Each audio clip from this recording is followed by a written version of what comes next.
Hello friends, welcome to our next video of JavaScript lecture series. In this video, we are going to discuss our next topic, that is JavaScript functions. So first we have to understand what is a function.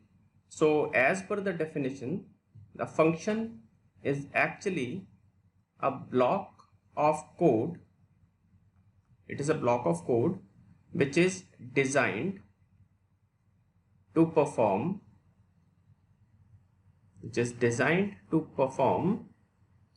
a specific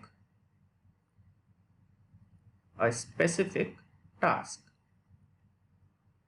Okay, so this is the formal or kind of an official definition for JavaScript function, and these functions are actually invoked, or I should say executed, when they are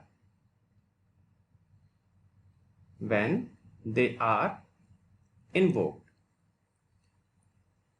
Invoked means called. So when something some program segment calls these functions, they are actually executed. Okay, so in JavaScript we have to follow certain syntax to create a function. Okay, so in JavaScript a function is defined with the keyword function. So they all starts with the keyword named as function, followed by function name. So function name defines how do we want to name it. Okay, so function name, then followed by the parentheses. These parentheses actually accepts parameters. Then we start curly brackets, and inside these curly brackets we put our code to be executed. So you can see this is very similar to the functions that we were creating inside C, C++ or Java language. Okay, but the only difference is in C or C++ or Java, when we create some function, we initially start with some int, char or float that we have to mention the data type. But in the case of JavaScript, we don't need to mention any data type explicitly. We simply have to mention or write the keyword named as function. Okay, then as we have written here, these parameters contains a list. Okay, and when these parameters accept some value, those values are actually called as arguments. Okay, so more formally, if I write a function definition, say for example function, and if I say my function name is sum, and it has two parameters, say a and b, and what it does, it says it perform the addition or perform the summation of these two numbers. Okay, so these a and b are actually called as parameters, and if someone calls this function with these two values, that is say 10, 20, if I want to add these two values, if I want to perform the summation of these two values, then these two values are actually passed into this parameters. So these values are actually called as arguments, and these are called as parameters. Okay, so inside the function, the arguments which we are passing, which are accepted by the parameters, they actually behave as local variable. What is local variable? We'll discuss later in this tutorial. Okay, now as we have discussed here, the function invocation, or if I call function call. So function call can be performed in three ways. First way is if an event occurs, say button click, mouse hover, mouse move, right click, and so on. But we till now we haven't studied the event-based programming in JavaScript. So we'll skip this topic for now, and we'll later discuss it in our upcoming topics.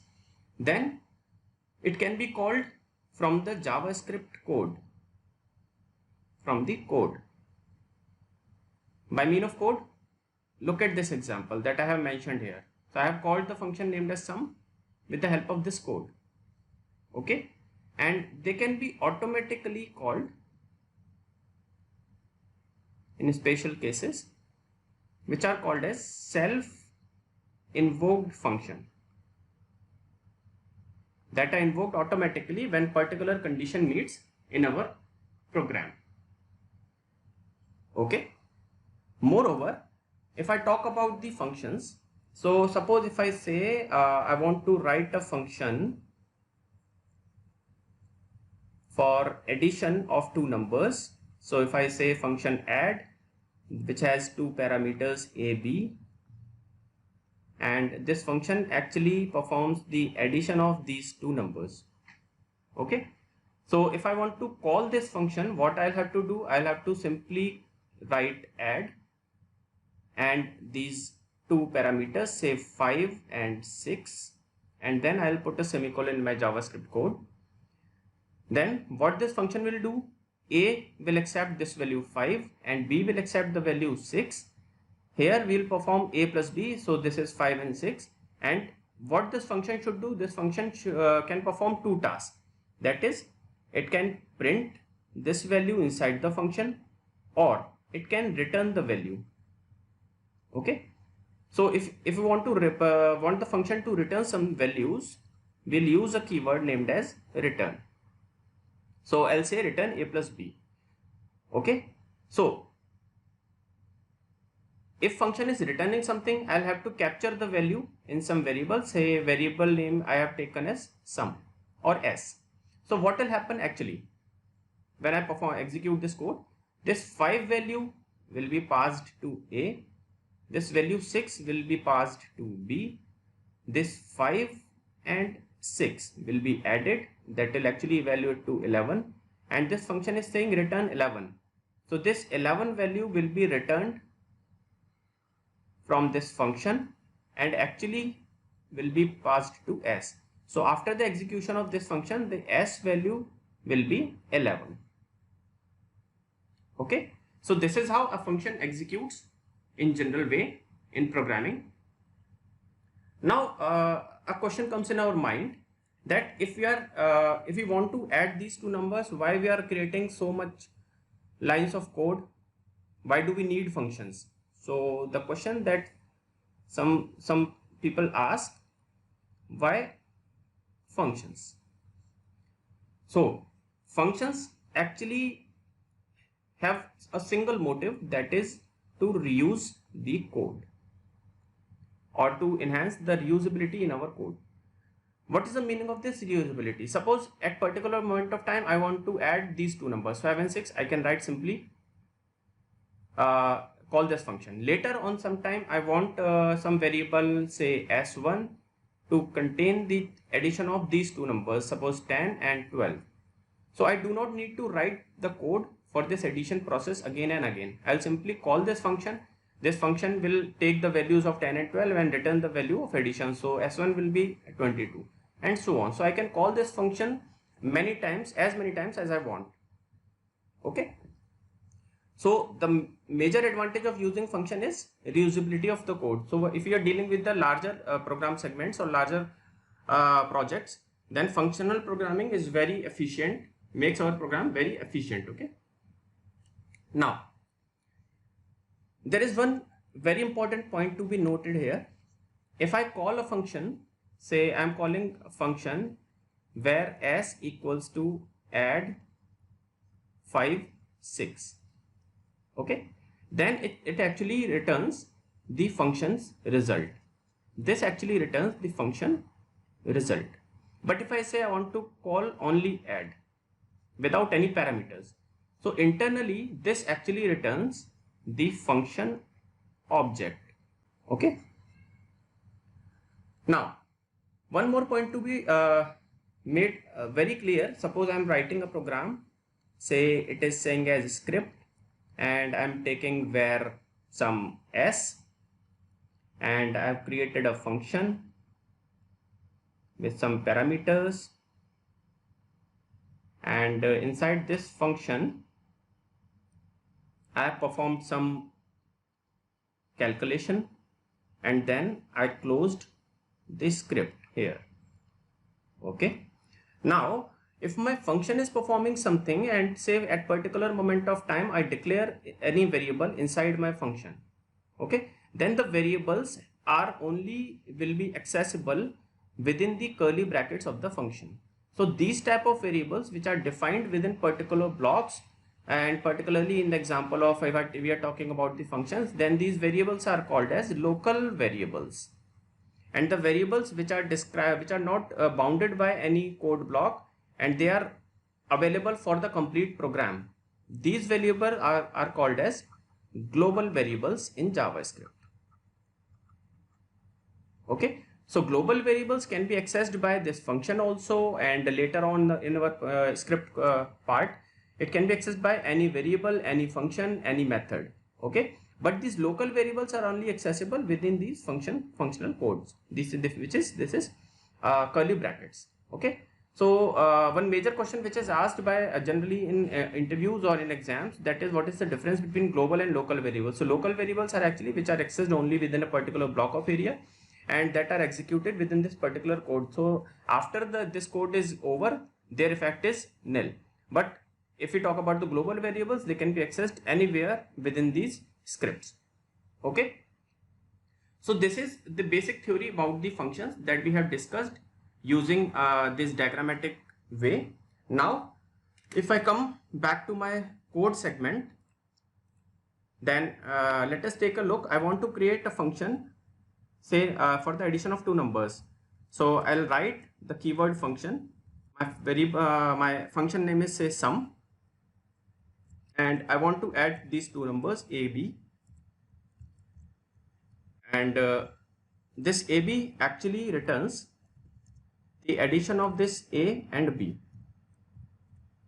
Okay, so this is how I declare my function, declare and then define. Now if I want to call this function, what I'll do, I'll simply say sum a, not a. I'll have to pass the arguments, that is the number actually. So I'll say 10, and next number I said 20.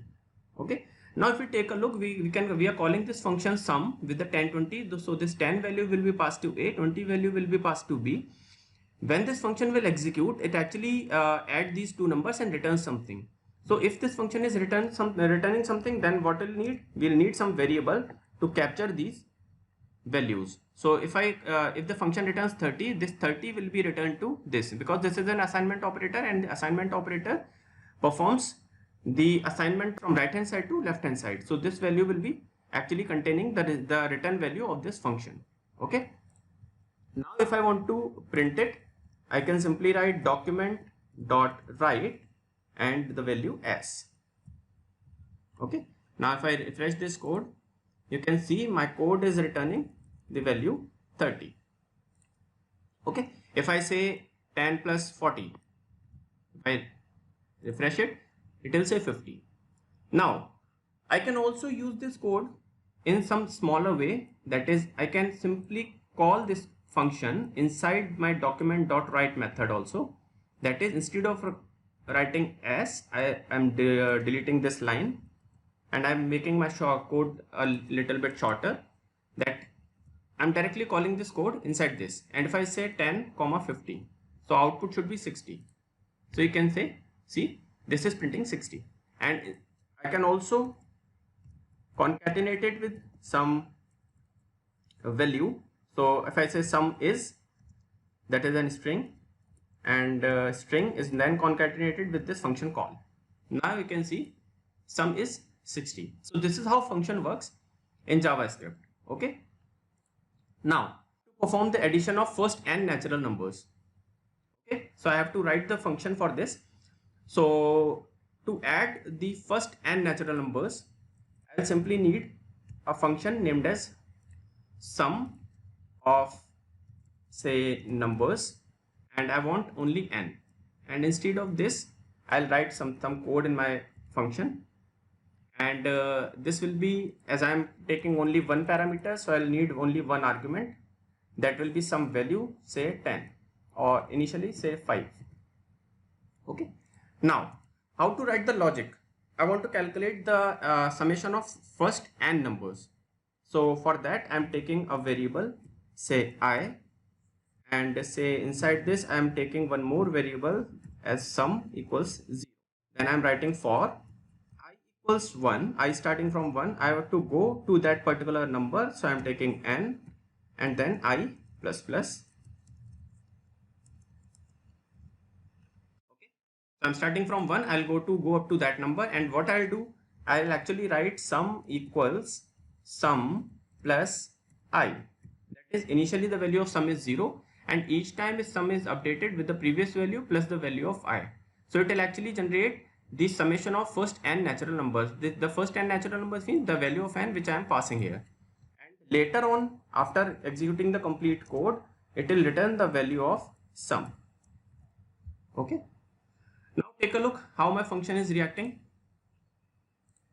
You can see my function is not reacting at all, because what is an error? My function name is sum of numbers, but by what name I am calling here? I am only calling it by sum. So we do not have any code that contains only this named function. So I'll have to change the name.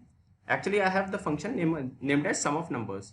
Now if I refresh my code variable, you can see sum is 15. So what it is actually doing? It is actually calculating the first n natural number. So if I'm calling it with the value 5, so what it is doing, it is actually doing this. This is 1 plus 2 plus 3 plus 4 plus 5. This is 1 plus 2, 3, 3 plus 3, 9, 3 plus 3, 6, 6 plus 4, 10, 10 plus 5, 15. So it is actually generating the output as 15.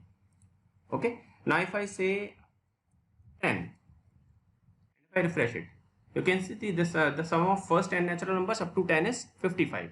If I say 20, so it is 210. Now these variable which are declared inside these brackets, these variable, that is I and sum, both these variables are actually called as local variables. Okay, that I have discussed before in the theoretical section of this lecture. And if I declare any variable outside this, if I say var some a, so this variable will be global variable. Okay, so I and sum are only activated within these blocks. Okay, and sorry, these blocks, because function is starting from here and going up to here. So I and sum are only activated here, and after that sum is written, they are actually being called by this function call. Okay, so I hope you got to know the basic understanding of functions along with the help of these example programs. But if you still have any doubt, you can ask in our comment section, and if you like our videos, then kindly subscribe our channel. Thank you so much.